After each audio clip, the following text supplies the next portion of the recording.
What is the problem with hijab? This is your friendly neighborhood ex-Muslim. So, Mohammad Hijab has been on the warpath recently. I wasn't going to bother making a video on this drama, but he kept escalating. He posted pictures of my wife and me on Twitter with some vulgar comments below, and he did the same to Abdullah Gondal and his wife. So, where did this all start? Things haven't been going well for Hijab. It feels like he's beating himself up for creating a crisis that doesn't seem to be going away. He's upset, frustrated, and unstable. He really needs to take a chill pill and calm down. So what happened? How did we get here? Dr. Yasir Qadhi had hinted many times in several different talks and interviews that he was exposed to ideas from academia that caused him doubt that he wasn't able to resolve. These issues have not gone away with time, and they exist in the primary texts and also by Muslim scholars as well. In 2016, there was a private email list known as Knowledge Retreat for scholarly individuals who had studied Islam at a university level to discuss issues and problems in Islamic theology with more nuance than the general public would be familiar with. In August of that year, in this listserv, Qadhi had gone into more detail as to the nature of the issues that were bothering him. Fareed of Fareed Responds took this private email and sent it to Dawaman's teacher, who gave it to Dawaman, who published a YouTube video saying Yasir Qadhi is misguided and corrupt for saying all these things, typical Dawaman style. The list maintainer, Ismail Adam, didn't know who leaked the email and kicked out 90 individuals from the list, trying to figure out who did it until Fareed admitted it. His entire email thread with Fareed was posted on his Facebook, link is included below. In the chain of destroying the Quran, the first ones to blame are the Muslim scholars who documented the issues with the Quran, scholars like Abu Dawood who wrote Kitab al-Masahif. Then there are the so-called Orientalists, the scholars who work tirelessly to find out the real story of Islam, the murder mystery, as one of my friends said, the academics, not with the bias of proving a certain theology, but for the sake of the truth, to piece together and find out what really happened. Then we have Yasir Qadhi, who found himself in this dilemma, spent his whole life diving into Islam, memorizing the Quran and learning it, only to find out that there are huge holes in the story. Now what does he do? Then we have Fareed, who, being the self-righteous defender of the Ummah, decided that Yasir Qadhi was dangerous and needed to be exposed for thinking the Quran wasn't preserved. Then we have Dawaman, another self-righteous idiot, who amplified Fareed and publicly condemned Yasir Qadhi. Instead of privately dealing with these issues, these Muslims caused it to spread more and more. Yasir Qadhi couldn't do a thing. This was all out of his control. Now fast forward 4 years, these leaked emails are still causing controversy and doubt, to the point where Mohammad Hijab, who had some rapport with Dr. Qadhi, decided to bring these up in a safe dialogue on his platform. Lo and behold, this was his biggest mistake and ended up being his and Qadhi's undoing. He asked Dr. Yasir Qadhi about the preservation issue, saying that this was the most popular question that people had for him. On this point, I just wanted to go to another thing, which is probably the most, when I put on the community page, the most asked thing, which is there was a video that was released by one of our brothers some time ago, Brother Imran, and he released this big video about the leaks of some kind of email chat that you were involved in about preservation of Quran. Okay. Yasir tried to hold him off and told him not to push the issue. What would you write? You're pushing me, and I'm saying it's not hikmah to listen. But Hijab kept ramming through it with questions, insisting they had to discuss it. After the interview, the backlash was severe. Hijab even threw Yasir Qadhi under the bus, saying, "We will refute him if he goes against the Quran." And he took down the last 30 minutes of their conversation. He didn't even bother doing a clean edit. He just cut out the whole ending of it. It just ends in the middle of a conversation. He didn't even put the intro back, anything like that. He just hastily removed it. All of it. But it wasn't enough. It was too little, too late. Muslims were having doubts. Many were leaving Islam. And then Yasir Qadhi went on the offensive. He wrote an angry post on Facebook saying the Quran was actually preserved. He filed a copyright claim that failed against David Wood's response video and maybe others. Then he ultimately took down the entire video from his channel now. Unfortunately for him, after already receiving over 100,000 views or more, this has gone viral like nothing else. I myself have received a comment on my blog yesterday from a Muslim who said, "Currently, I'm grappling with what Yasir Qadhi said about Quran preservation." There was even a portrait someone drew in London in chalk representing what Dr. Qadhi said. If anything ever went viral, it's this. All Farid, Hijab and Qadhi do is speed up the decline of the Quran. It was already there in academia. It just wasn't known to the masses. And they did it all on their own. Without any help from any ex-Muslims, the Muslims themselves made the problems with the Quran super obvious for everyone to see. And the bumbling damage control just made it worse. Now we get to the dark parts. Hijab recently told Apostate Prophet to commit suicide, which is definitely harassment.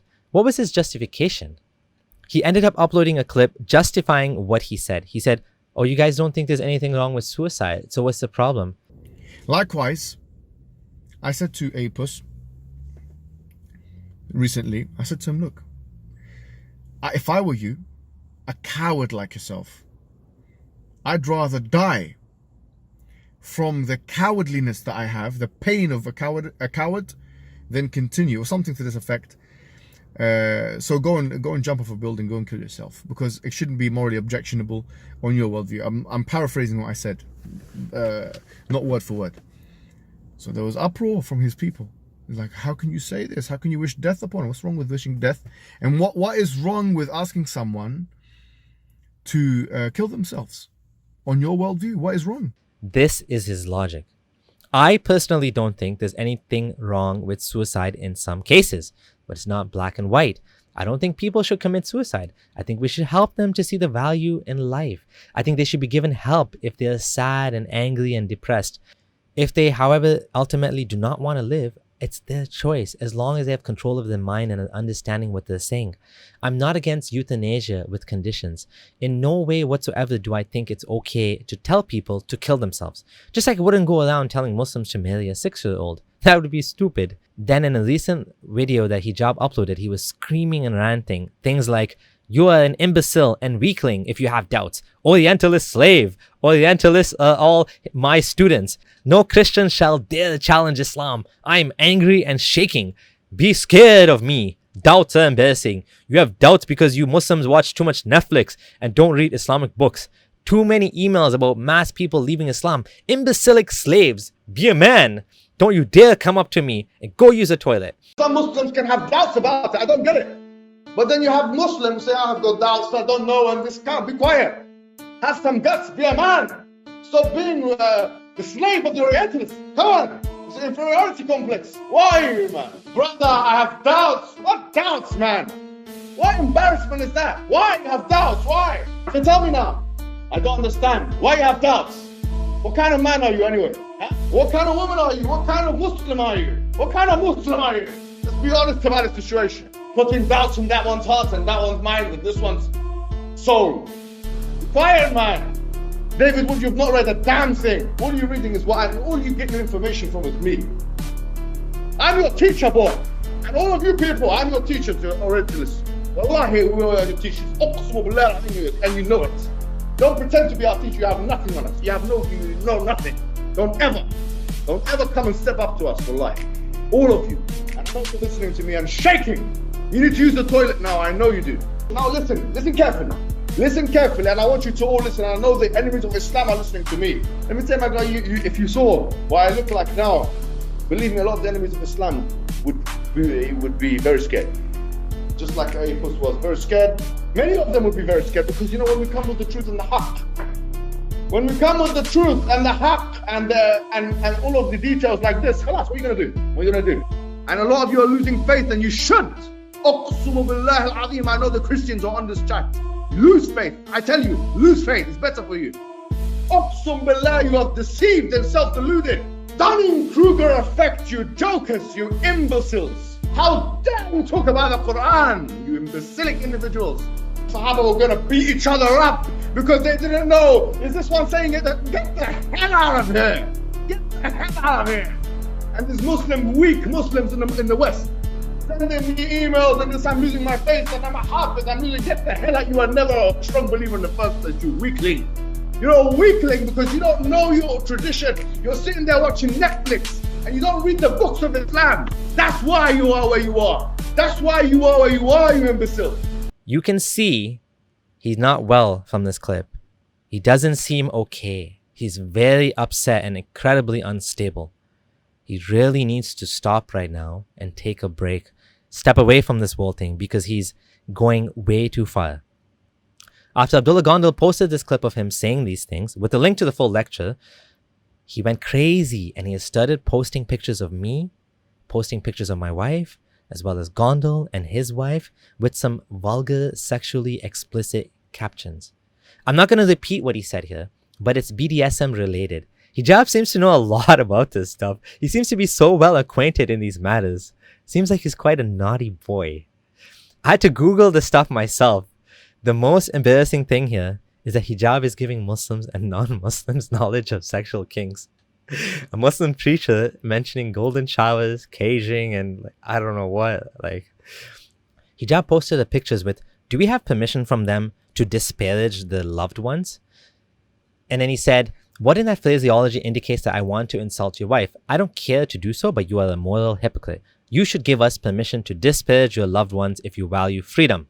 He's saying, I'm not going to insult your wife. He's posting pictures of them, but he's basically dog whistling to others to go ahead and abuse our loved ones. Hijab isn't getting it. Mocking public figures, especially ones who have passed away, does not give you the right to retaliate and mock and attack and publicly abuse people's children or wives. These are living people. This may be harassment. There is no law against mocking dead people. There is. We call that blasphemy law. It doesn't exist in the UK, hijab, but what you are doing may actually be against the law. This might be cyberbullying. I'm no expert, but you are definitely crossing some lines now. I don't consider myself a public figure, but in some ways I am, and I get my share of taunts, insult, memes made against me, abuse and mockery. I wouldn't say I like it, but I'm used to it. I can live with it. I have a tough skin. So go ahead. Waste your time on doing that if you want. I don't care. But I tell you, do something more useful with your life. But when you involve another person here, who in this case is Sandra and Cheryl, what sense is there? You're attacking living people by posting their pictures with sleazy comments. These two women did not consent to you using their pictures for your petty attacks. They did not agree to be used by you to promote your disgusting worldview. They have nothing to do with this. Hijab, you are a disgusting person for doing this. But this is the twisted sense of morality you have. If you go against the Prophet, you become fair game. But even worse, others who did nothing are used in this manner. People who are simply related to me and have no part in my activism are legitimate targets. Leave these women out of it. All you are showing is what a dangerous person you and your ideology are. This is very bad PR for you and your religion, hijab. You should apologize to these women for using them like this. Pick on someone your own size, you big dolt. For those of you who want to support me, consider joining my Patreon. And we will see you on the next 2 Abdullah's live stream. This is your friendly neighborhood ex-Muslim Abdullah Samir signing out.